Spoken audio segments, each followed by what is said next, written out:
Hello, greetings, welcome. My name is Prema. I'm from San Francisco, and we're doing a meditation workshop here at the Exodus Institute today as part of free meditation workshops that are offered by the Sri Chinmoy Center. And we do this in order to encourage people to seek within for truth, for peace, for light, all of these things which are found deep in the heart of meditation. Let me tell you a little bit about Sri Chinmoy. He was born in India, in Bengal actually, in 1931, and he spent many years in a spiritual community, an ashram in India. And at the age of about 31, he got the inner call, the inspiration, to come to the United States to be of service to people in the West who knew at that time very little about meditation. He came to New York in 1964, and gradually seekers started to seek him out, and he started teaching, sharing his philosophy, sharing his understanding, and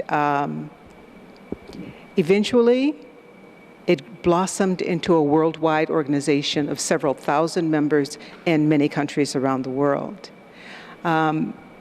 He was invited to give meditations for peace at the United Nations so that the staff and delegates there who were working so hard to create peace in the world would have the opportunity to experience deep peace within, where it all begins anyway.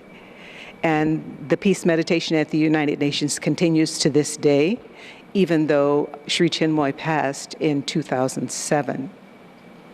As his students, we continue his work, his legacy of bringing inspiration to the best of our ability. Sri Chinmoy did it through music, through poetry, through art, through athletics. And we just want to encourage people in every way that we can to find the truth, the love, the peace, and the power that resides within.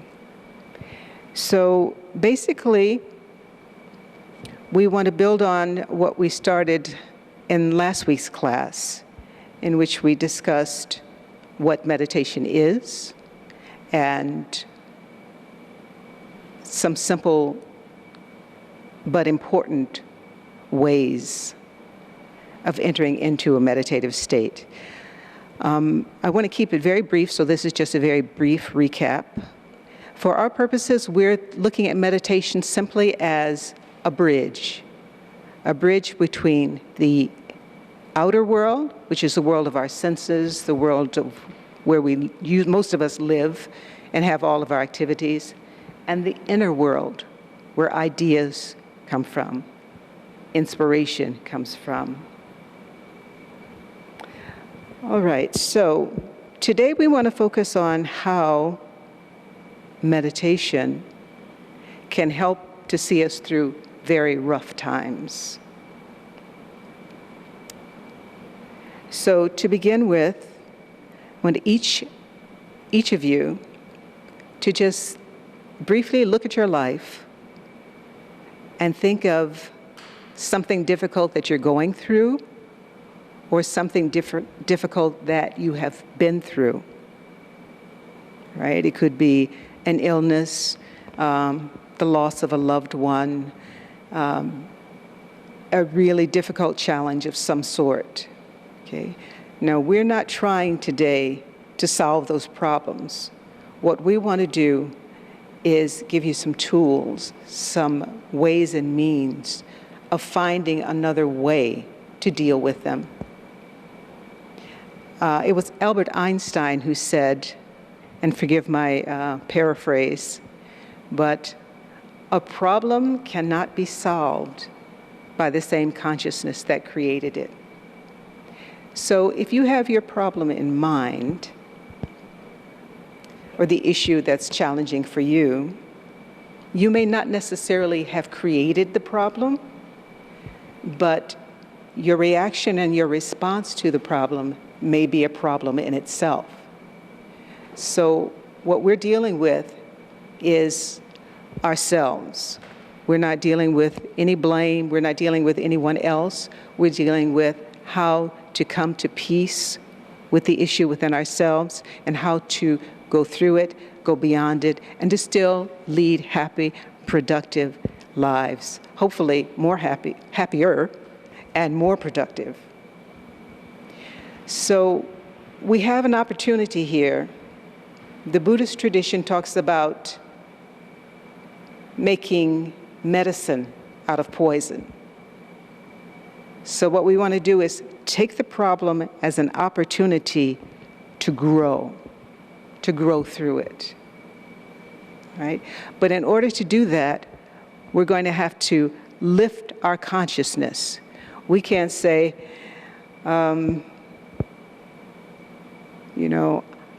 I'm having this issue because of such and so. I wish I had a more concrete example, but I was going to ask you for an example. Does anyone would anyone like to share an issue or a problem? I know it's kind of personal, so if you don't, I'm okay with that. But do keep one in mind, okay? And just take that issue and say, just try to think of the source of it, where it came from. And then think of your reaction to it, your current reaction to it.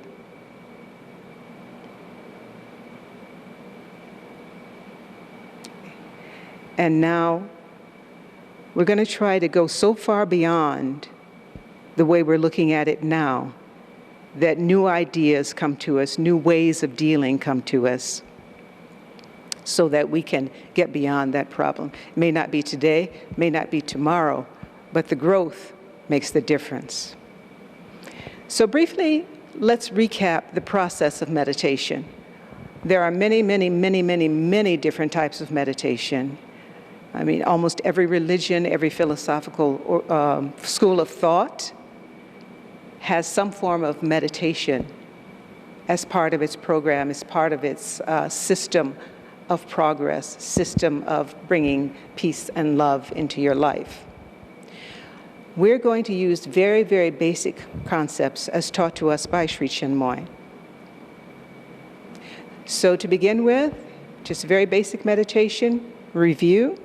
You want to keep your spine straight because all of the energy that moves through the body, through the mind, radiates through the spine. Okay, so you want to keep your spine straight as you can so that all of that energy is moving through freely. Usually we do a little warm-up before we get into this, a little physical warm-up, but we started late and our time is limited, so let's just jump right into it. The next thing you want to do is to breathe through your nose, and you want to breathe very slowly and very softly. And you want to inhale deeply and exhale completely. Inhale deeply and exhale completely. Inhale deeply through the nose, slowly. And when you exhale, if there was a little string hanging in front of your face, it would not move. Your breath is that soft and that slow. When you inhale, it doesn't move, and when you exhale, it doesn't move. And with what this does, as it moves through your body, it helps to relax the body and to calm the mind. So keep that breath moving slowly and smoothly.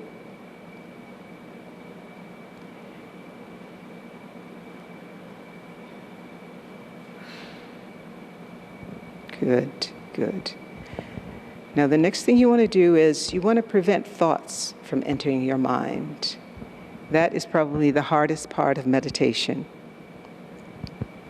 So just keep that breath flowing, and then as you exhale, just let it out and let all the thoughts that are trying to capture your attention, let them go out on that breath as well. Inhale gently and exhale gently. Okay. Now, as you stay in that relaxed state, keep breathing very slowly and very gently. And consider what we want to do in terms of raising our consciousness to deal with a problem, is to consider the parable of the sower. I think most of us are familiar with that. It's It's a parable that Jesus told. Right? And just going to give the basics. A farmer was planting seeds.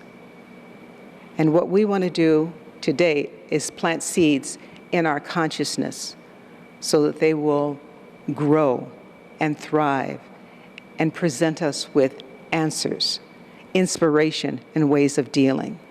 So just as that farmer was sowing his seeds, in the inner world, we're opening ourselves up so that the seeds may be planted in our consciousness that will help us to grow and to expand our consciousness and to feed our inner being, our inner life.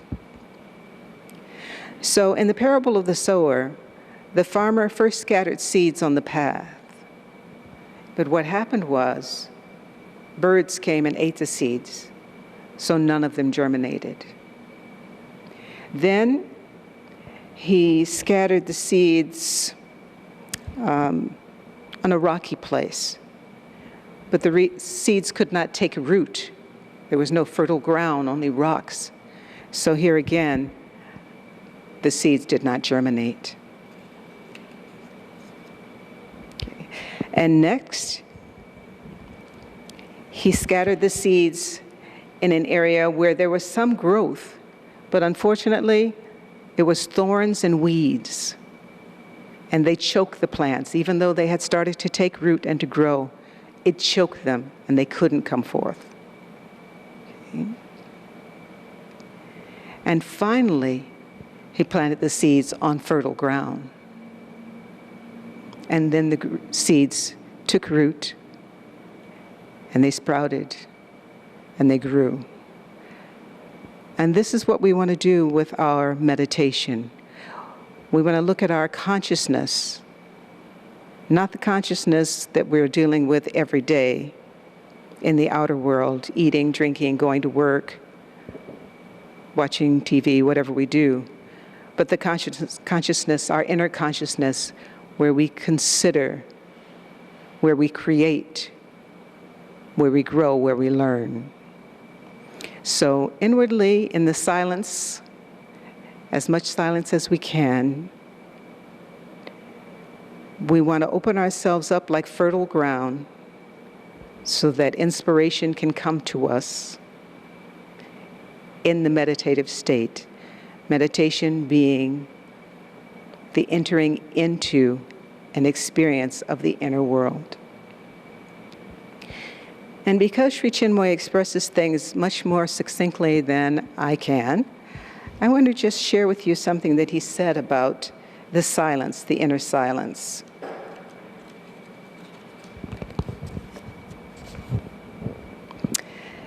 He said, "When you do not have any thought in your mind, please do not feel that you are totally lost. On the contrary, feel that something divine is being prepared in your pure and aspiring nature. You cannot expect immediate results. The farmer sows the seed and then he waits. He never expects the crop to spring forth all at once. It takes a few weeks, a few months to germinate. Your mind can be like a fertile field. If you can plant the seed of silence and poise and cultivate it patiently, sooner or later, you are bound to reap the bumper crop of illumination. Bumper crop of light, peace, understanding." Okay.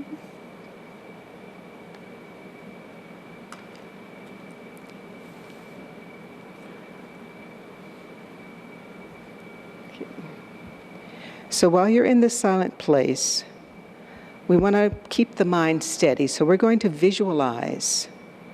As you breathe into your spiritual heart. We always recommend breathing into the spiritual heart because that is the place of love, and it is where the soul resides. It's where the soul enters into our being and guides us. So when we enter deep into our spiritual heart, not the physical heart, but the spiritual heart right in the center of our chest, okay? We're going to breathe in very softly, very gently into the spiritual heart. and exhaling very gently. And as you inhale, feel that a flame has sprung up in the depths of your heart. And at first, that flame is flickering just a little bit because it's a new flame. It's just kind of taking root. And gently, as that flame starts to grow, it becomes very steady. And as it becomes steady, it simply burns up every thought that comes to your mind. And it flames up into your mind and it expands. It moves down and expands into your feet so that you feel that your entire being, spreading out and out, has become a flame of aspiration. And for our purposes, aspiration is the deep, intense desire or cry from the heart for the light, the peace, the knowledge that comes from within. There are many things we can learn in the outer world, which we do. But from the inner world, we can get things that we can talk about, but really make no sense until we actually experience them. So what we want to do is go in and open ourselves to experience them. Just as a child, when they're having new experiences, they're totally open, totally ready. And as most cultures, religions, philosophies will say, when you're learning anything new, you have to become as a child and learn as a child. So in this heart, this flame of your heart, you're a child inside, and you're simply experiencing that light, that clarity. No thoughts, let it just burn away all the thoughts. And now to continue to purify the inner being, cultivate that ground so that all of the, I want to say ideas, all of the answers, all of the states of consciousness that will lift us up into a higher consciousness and allow us to go beyond the things that are bothering us now. We want to purify the entire being. So now, let the flame expand. Keep it there, but let it expand. And now, feel coming through your head, for the top of your head, all the way down through your feet, a stream flowing from a mountain, top of a mountain, pure, clear, crystal water flowing through you. And in that water, it's bringing into your being not only purity by washing away all the negativity, all the poisons in your body, everything that's holding you back and keeping you down. Feel that purity just washing through you, washing through you. Then it's also bringing humility.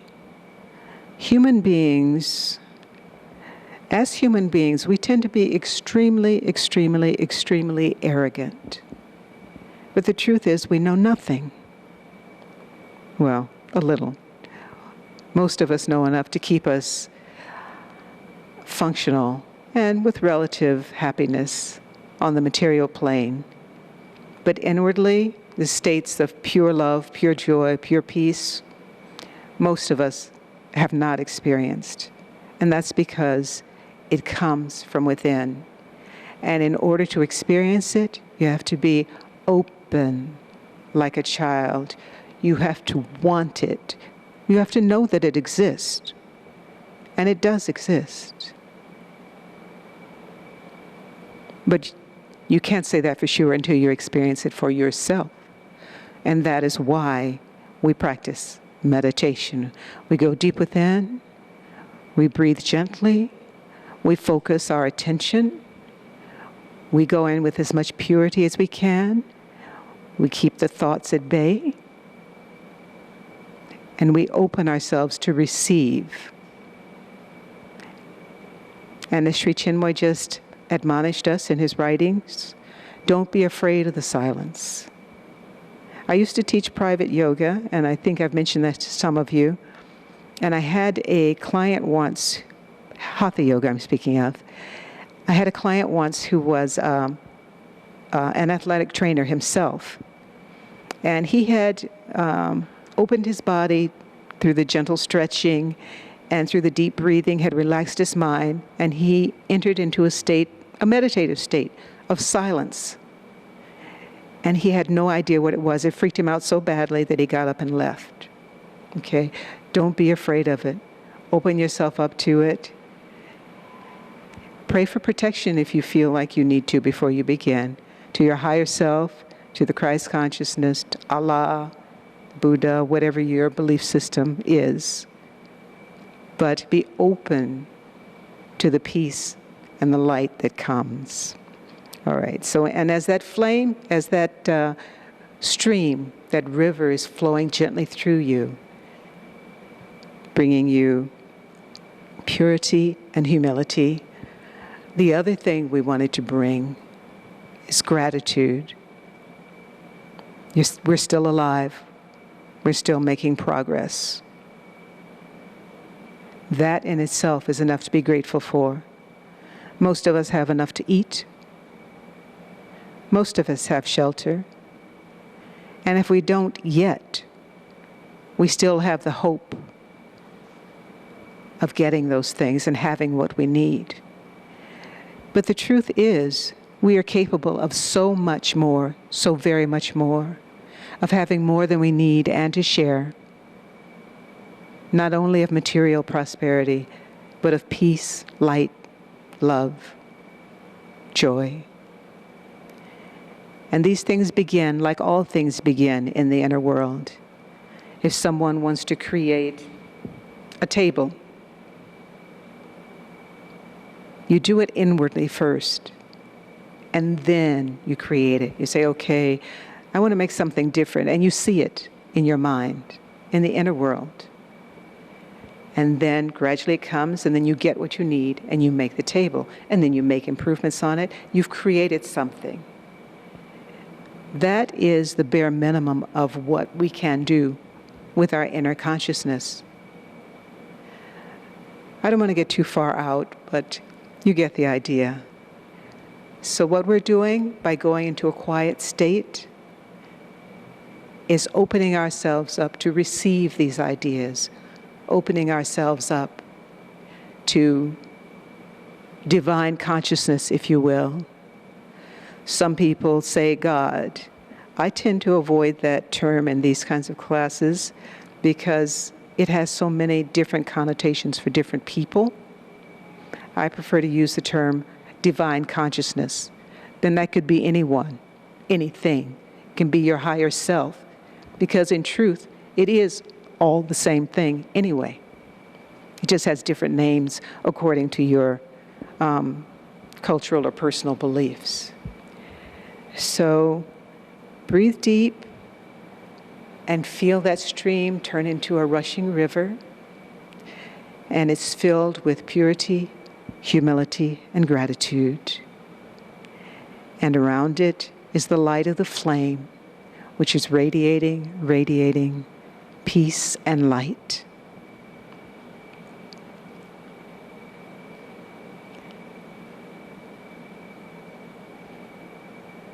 And very gently, let yourself return to the room. Keep that relaxed peace. And I want you to consider the words of the 23rd Psalm. And I want you to think of it in terms of divine consciousness in the inner world. Okay? And forgive me if I transpose the words just a little bit. You can put in whatever you like. Divine consciousness is my shepherd. I shall not want. It leadeth me in the paths of righteousness for its name's sake. It restoreth my soul.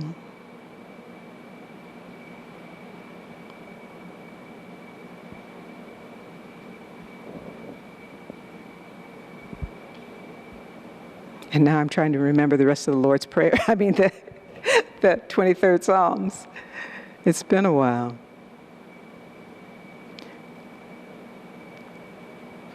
Oh, he leadeth me beside the still waters. He restoreth my soul.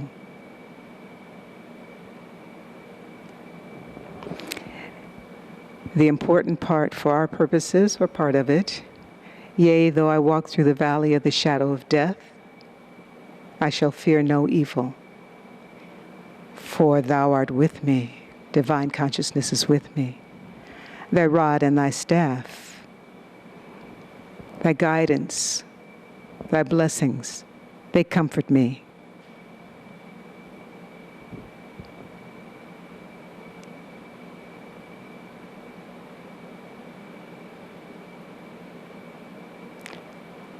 Thy rod and thy staff, they comfort me. Thou restoreth my soul.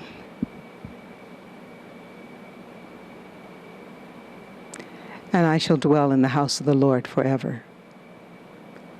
I shall remain in divine consciousness. I will be blessed by divine consciousness. I will be guided by divine consciousness. But in order to be guided by divine consciousness, you have to be open and receptive to divine consciousness. And that's where meditation comes in. Right? So let's take a quick break, because the next section, what we want to do is discuss how to set up a meditative practice so that every day you can build it like a muscle. If you meditate today and then meditate again in 6 months, or meditate again next year when you think about it again, you're not going to be developing that muscle, and your connection will probably not grow and develop as powerfully and as quickly as you would like. So we're going to talk about developing a practice and what will help you to maintain that practice and go deeper and deeper every time. Okay, so I'm going to grab a bit of water. We'll be right back. As I mentioned before, this meditation workshop classes are sponsored by the Sri Chinmoy Center. And these are pictures of Sri Chinmoy. And we keep pictures in meditation classes, to give credit where credit is due, because without him, we wouldn't be here, and nor would we, as members of the Sri Chinmoy Center, have as profoundly deep spiritual and inner lives as we aspire to, and the progress we have made. And we're hoping that you will also be so inspired. Also, I would just like to mention that we never charge any kind of fee for our meditation classes or any of the activities that we present, because there is no fee. According to Sri Chinmoy, he said, if you charge a fee, then it is not a service. And also, as my friend Shikantika pointed out, meditation is your birthright. Who can charge you for your birthright? Okay? We only want to inspire you to, as we inspire ourselves by doing this, to go deep within and to experience that. All right, so if we think of the inner consciousness, the inner world, as the divine consciousness, then let us think of it in terms of the 23rd Psalms. The Lord is my shepherd, I shall not want. In divine consciousness I am safe, I shall not want. He maketh me to lie down in green pastures. He leadeth me beside the still waters. In divine consciousness I find peace. In divine consciousness I am renewed. He restoreth my soul. He leadeth me in the paths of righteousness for his name's sake. I am guided to do the right thing because I know what the right thing is. Yea, though I walk through the valley of the shadow of death, I shall fear no evil, for thou art with me. Thy rod and thy staff, they comfort me. I am protected and guided in all ways. Thou preparest a table before me in the presence of mine enemies. Thou anointest my head with oil. My cup runneth over. Not only do you protect me and guide me, but you bless me. I have enough and enough to share. And I am able to receive. Surely goodness and mercy shall follow me all the days of my life, and I shall dwell in the house of the Lord forever. By being rooted in divine consciousness in the house of the Lord, I shall have peace and guidance and blessings always.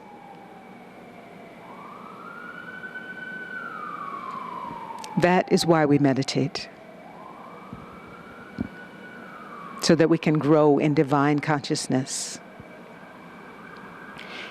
Now let's talk about creating a meditation practice so that we can grow in divine consciousness. So the first thing you want to do is decide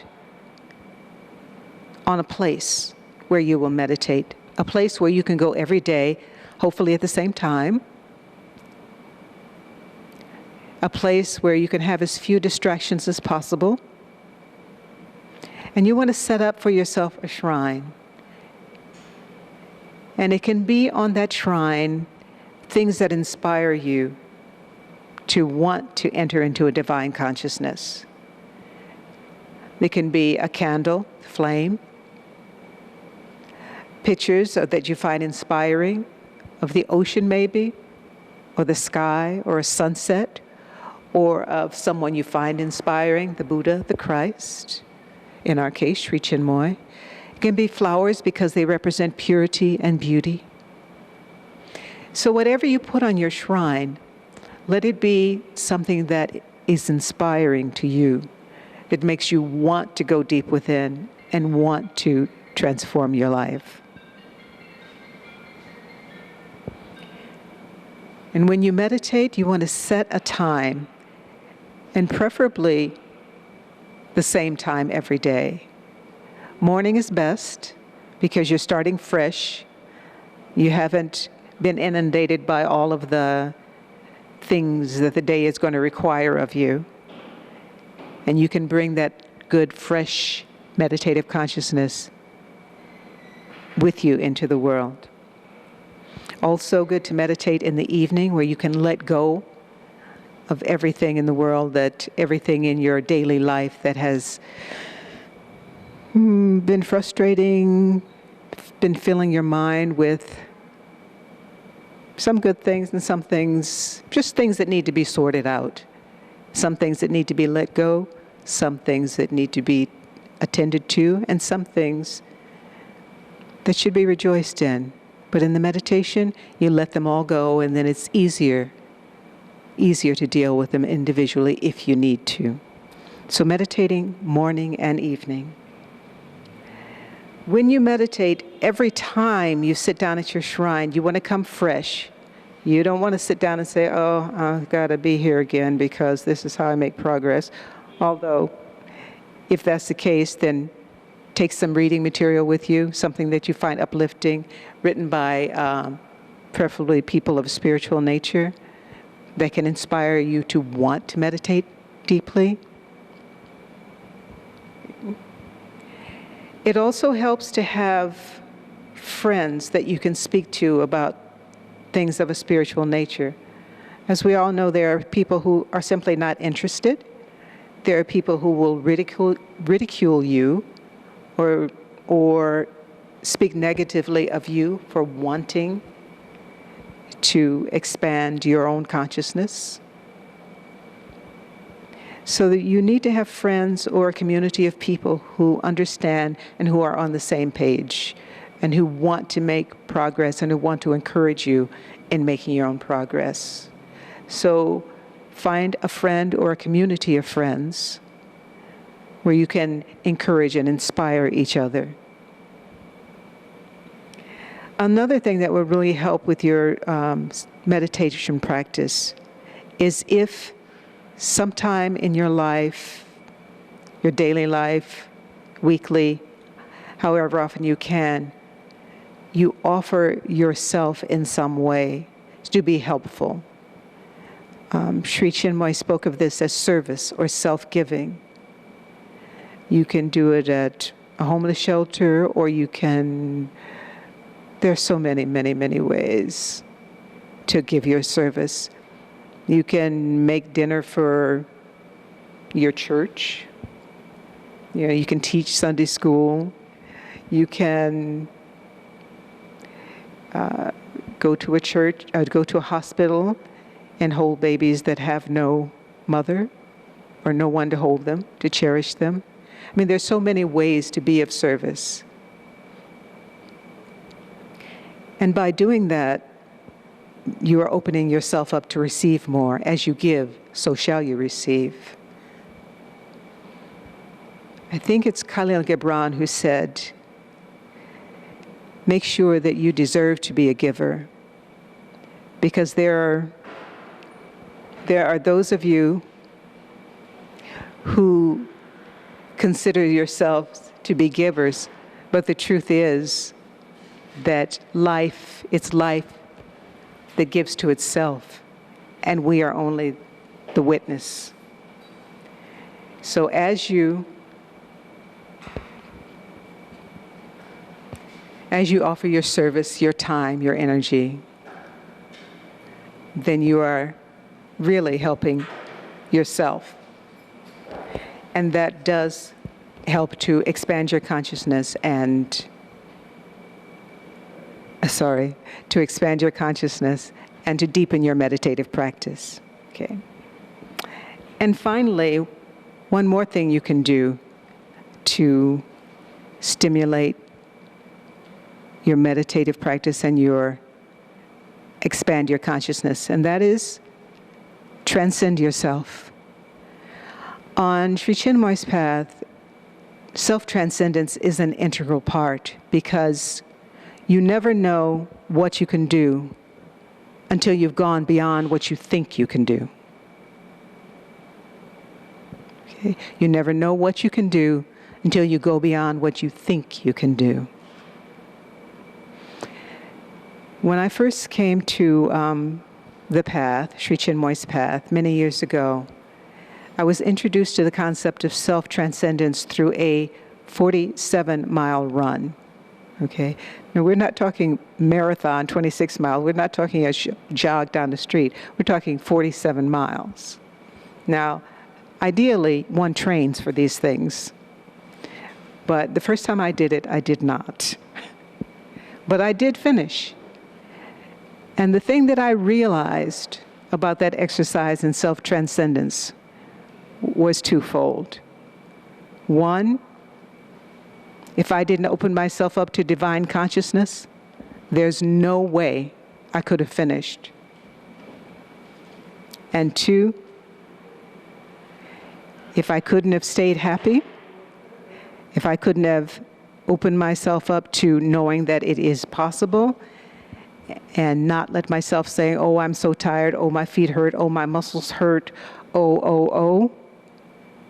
No, that was what I had to transcend. Not the miles, but the mind. Another aspect of self-transcendence is just in any way that you can do something that goes beyond what you think you can do. All right. So basically that's it. Does anybody have any questions? All right. Then I want to leave you with one thought. And once again, it comes from Sri Chinmoy directly, and it's about meditation and entering into meditation. And before I do that, I just want to make the point. We started out speaking about how meditation can help us to get through the rough times and bring us into a life of happiness and clarity and peace. And that sometimes, usually, always, problems are opportunities to transcend. Okay? And we want to take poison and turn it into medicine. So Sri Chinmoy says, meditation is the language of God, or divine consciousness. If we want to know what God's will is in our life, if we want to be guided, molded, and fulfilled, then meditation is the language that we must use. When we think that it is we who are trying to meditate, then meditation seems complicated. But real meditation is not done by us. It is done by our inner pilot, the inner guide, the inner consciousness, the Supreme, who is constantly meditating in and through us. We are just the vessel, and we are allowing Him to fill us with His whole consciousness. We start with our own personal effort, but once we go deep within, we see that it is not our effort that is allowing us to enter into meditation.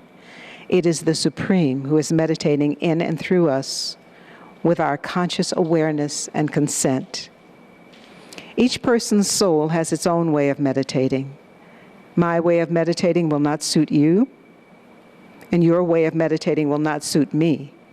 There are many seekers whose meditation is not fruitful because they're not doing the right meditation for them. If you do not have a spiritual teacher who can guide you, then you have to go deep within and get your meditation from the inmost recesses of your heart.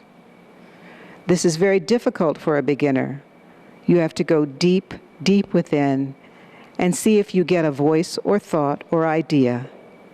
Then you have to go deep into this voice or thought and see if it gives you a feeling of inner joy or peace, where there are no questions or problems or doubts. Only when you get this kind of feeling can you know that the voice that you have heard is the real inner voice which will help you in your spiritual life. So meditation is a process. It takes time. It can change and improve our lives. But we have to do it. And in order to do it, we have to stick to it. We have to have people who will encourage us.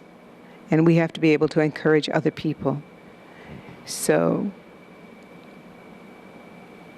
I hope you will begin, continue, or deepen your spiritual search through meditation. And I wish you every happiness. At the end of the process, you became who you are. You know what I'm saying? And a lot of times what we do, just like a computer, we don't unload it. We just go years and years, all this stuff packed in our heads, and there's no way out. It piles up. And now you overload. One of the things that they were doing today with that class, that meditation class, is that's what that was all about.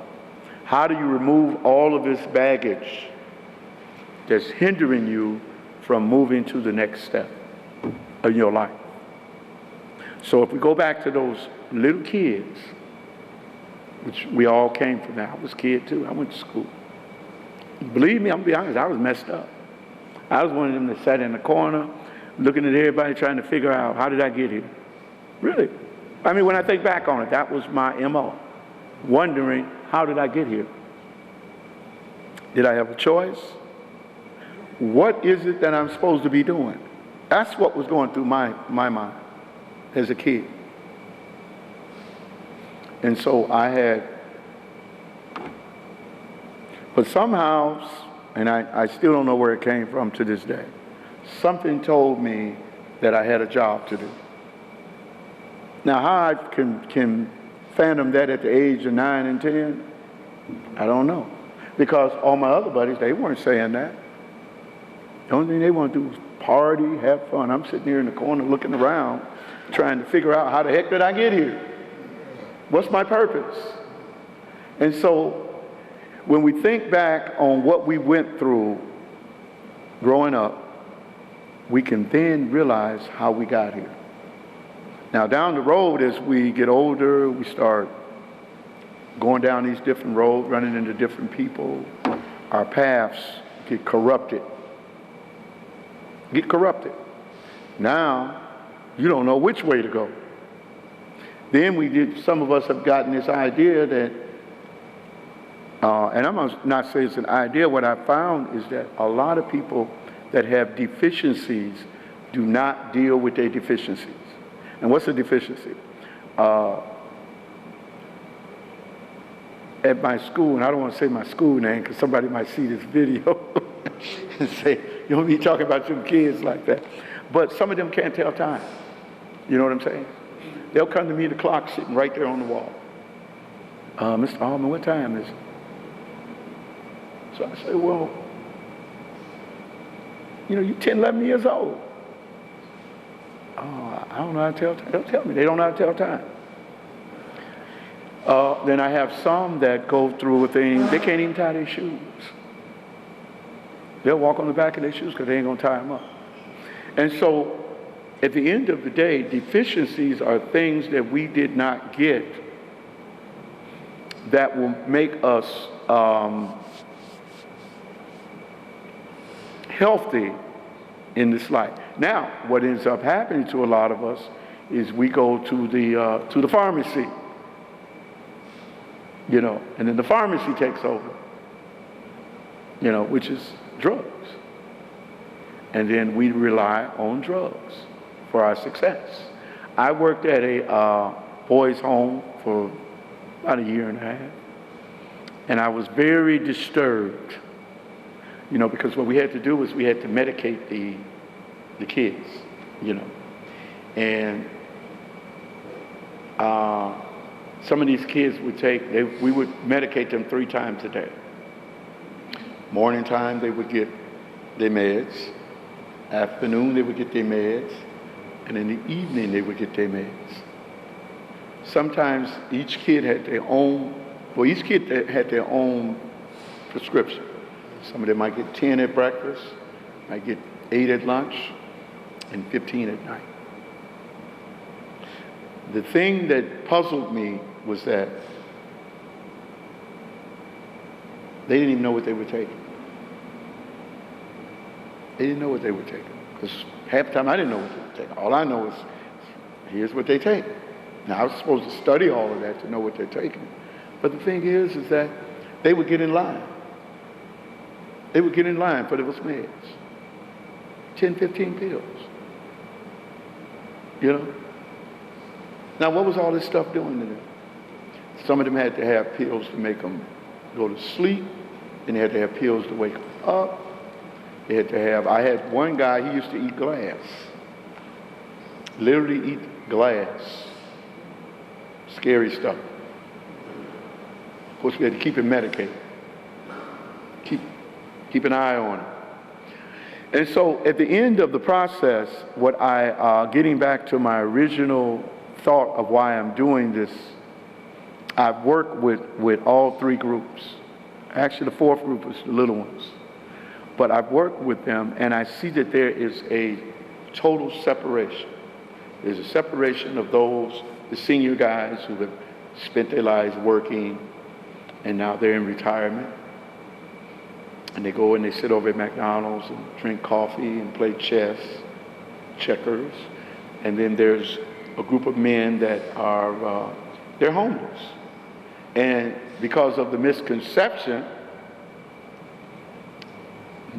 people have judged them and say that, they're just in the way. They have no purpose. All they want is a handout. And then we have the young guys that are coming up who were just like you guys when you were their age. And then they segued off into different paths that At the time, they couldn't understand. One of the reasons why I mention that is because I feel that we cannot be on the side of the fence to say, oh, I'm the only one who needs to be taken care of. See what I'm saying? Homeless guys feel everybody got to take, and that all, I ain't going to say all, but a lot of them feel that society is supposed to take care of them. You know, I grew up on, if a man don't work, he don't eat. But the system sent that in another direction. And that direction was, we're going to give you a link card. So a man ain't got to work. He's still going to eat. So, and then now we have a younger population, now where their issue, not all of them, but the ones that end up lost, is they believe that they can survive. They truly believe this. They're like, hey, they tell their parents, oh, I can handle myself. And so now, they out here trying to do what they claim they could do. You know, I went through the same thing. When I was young, I decided, hey, you know, Mom, I'm tired of you beating me. You know what I'm saying? I mean, it was embarrassing. See, they don't get beatings no more. Now they beat the parents. But they don't even beat the parents, they beat the mamas. So, at the end of the day, we're faced with a dilemma that says that everything's piled up. The society and the system will tell you, they'll come and they'll send a psychiatrist to analyze you. And I've worked with psychiatrists. And psychiatrists are very, what's the word for? I call it sophisticated. It's sophisticated because what they do is they make a lot of money to tell you just what I'm telling you. But the way they're going to tell you is they're going to say, just like this here, you need to deal with that problem. And so it is easy for me to tell any one of you to deal with whatever your problem is. But how are you going to deal with it when you're overloaded? Sitting here worrying about what sleep at night, where you're going to sleep, where you're going to get your cigarettes. And then it starts all over. It's a cycle. Tomorrow you start all over again. Wake up in the morning, then it's about survival. I'm from the South Side, and I grew up with this idea. This is me now. So yeah, people think you guys probably have some thoughts too. I said the West Side was the jungle. And I've learned to prove that that's true. In analogy, it's like this here. Everybody's running in all directions. There are people that are victimizing other people, stealing from people that don't have nothing. You know what I'm saying? Preying on people. These guys, the young guys, are preying on whomever. They'll rob you and you don't even have nothing. You know what I'm saying? They don't care. They'll take the $5. So I think where we are and what I'm trying to do with that process is, and I want y'all to understand this, it is not about you all. I'm talking about you guys sitting here in front of me. It's about those people coming up behind you who think that they know what's going to happen. See, you guys can explain it. You know what I'm saying? How did I end up getting here? I just gave you how I ended up getting here. Wasn't my plan. It wasn't my plan. I've always worked with young adults and kids. And for the last 3 years, I've been working with homeless. And I went into it thinking that I can help all those guys. And I realized I couldn't. Couldn't do it. Because some of them didn't want help. They just wanted to survive. They want the drug for the day. They want food for the day. They want clothing for the day. Because they're overloaded. And they don't have a way to get all of that stuff out of their head so they can start their life.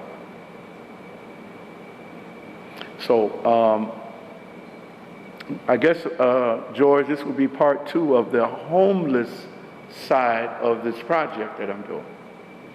And then, like I said, I want to get together with the senior guys and get them to share how they feel, you know? How do they feel about young guys? How do they feel about homeless guys? You know what I'm saying? Because I think we should all work together. You know what I'm saying? I don't think it should be you guys out there, because I don't think that's where you want to be. You know what I mean? But you haven't found a way to get away. I try to make it simple, just overload it. You don't even have a place to, like the meditation today, that's what that was about. You know, you finding that little place in the corner and just relax. And a lot of times we don't get that. So everything's piled up. Family done disowned you. You know, you can't find a job. Wow. So what I like to do, if any of you guys want to share, you know, how you feel, or how, you know, about, you know, you can share how you feel about young guys, or how did you get here?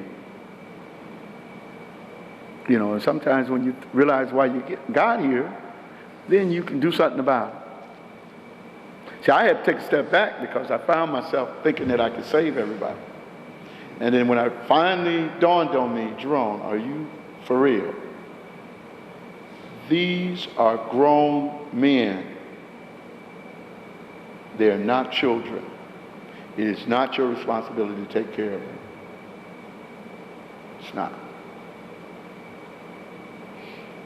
A lot of you guys have families. You might have children out there. And we don't even care about them. And that's part of the society that we're in that says that the black man, you know, we got Black History Month coming up. The black man is a lost race. They feel we don't deserve. They feel we're like animals. Do we act like animals? No, I mean, see, listen. No. The reality is what makes sense. No. Listen, if you want to speak about it, why you don't feel, maybe the word animal is what struck you.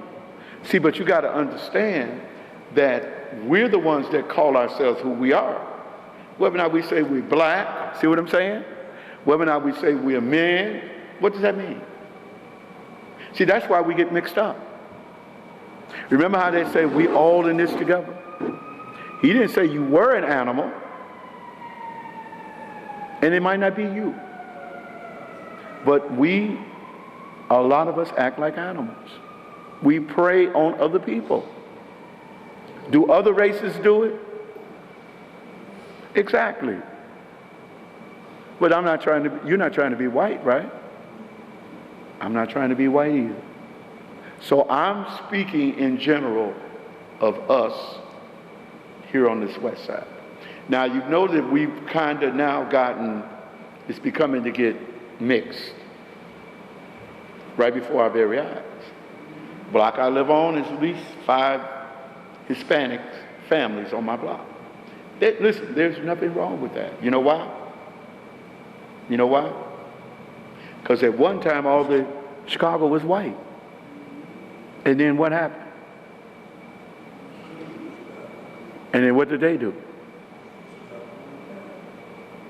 So now, the Hispanics, because listen, logically speaking, when you're going and you're looking for a place to stay, when you go to a real estate agent, all they're going to do is say, hey, I got a building over here, if you're interested.